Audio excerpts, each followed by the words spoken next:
Hello everyone, I'm Lokiya. Now let us revise Essay 315, Identifying and Assessing the Risk of Material Misstatement through Understanding the Entity and its Environment.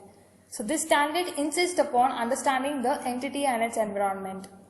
In order to understand this, the auditor is required to do a few risk assessment procedures. First and foremost, he needs to inquire the management and others within the entity whom according to the auditor's judgment would provide with information that assist in identifying the RMM.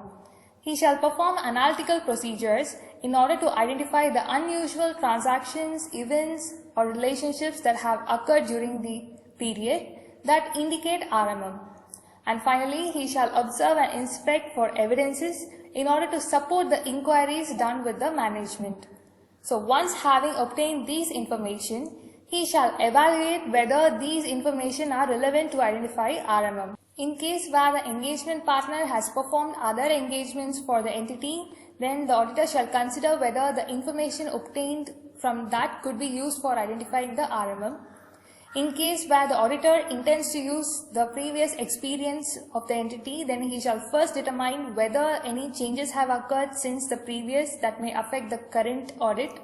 And finally, he shall discuss with the engagement team members in order that they could share their insight, and based on that he could decide upon how and where the financial statements may be susceptible to the material misstatement. The phrase understanding the entity and its environment requires the auditor to have a knowledge upon the external factors like the industry practices, the regulatory environment in which the entity operates, the nature of the entity like its structure, the composition of the ownership, the accounting policies that have been selected and implemented in the entity, the entity's objectives and strategies. Strategies are nothing but the management's approaches in order to achieve the objectives. These strategies are prone to business risk. Business risks are nothing but the risks that may arise due to changes and complexities in the environment like the new technologies, new products and substitutes, market conditions. Therefore, the auditor needs to evaluate the related business risk. And finally, the financial performance. He shall measure and review the financial performance of the entity. This includes identifying the financial as well as the non-financial key performance indicators, having a period-on-period analysis, and having a comparison of performance with the competitors. In understanding the entity and its environment, the auditor shall give an utmost importance to the internal control that prevails in the entity. The internal control has 5 components. The first one is the control environment. The auditor shall evaluate whether the management has created a culture of honesty and ethical behavior. The second component is risk assessment process. The auditor shall evaluate whether there is a process for identifying business risks that are relevant to the financial reporting and whether there is an estimation for identifying the significance of the risk. The third one is information system.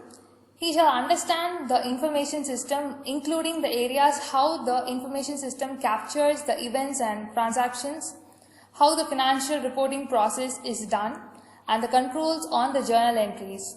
The fourth component is the control activities.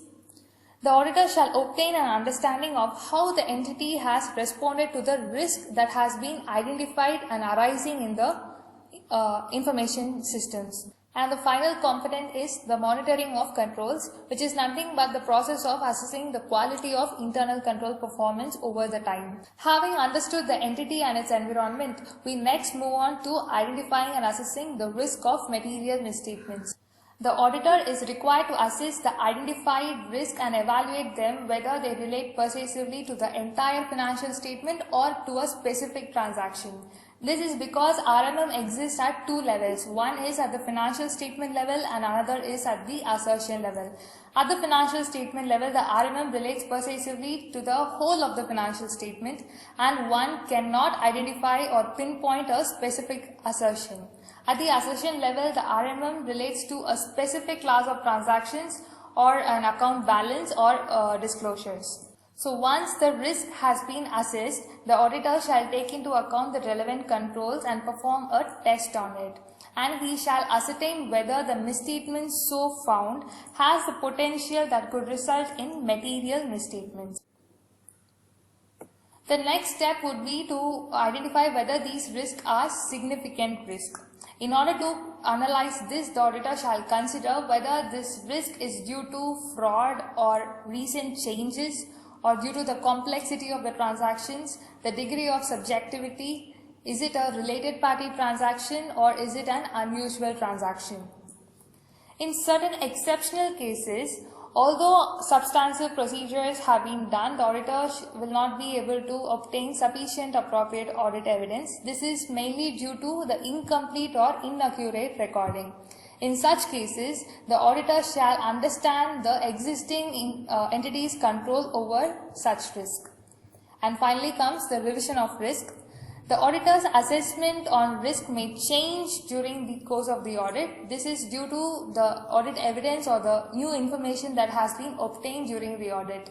In such cases, the auditor shall revise the audit procedures accordingly and perform the audit. So by this we come to the conclusion of Essay 315. I hope it was useful. Thank you for listening.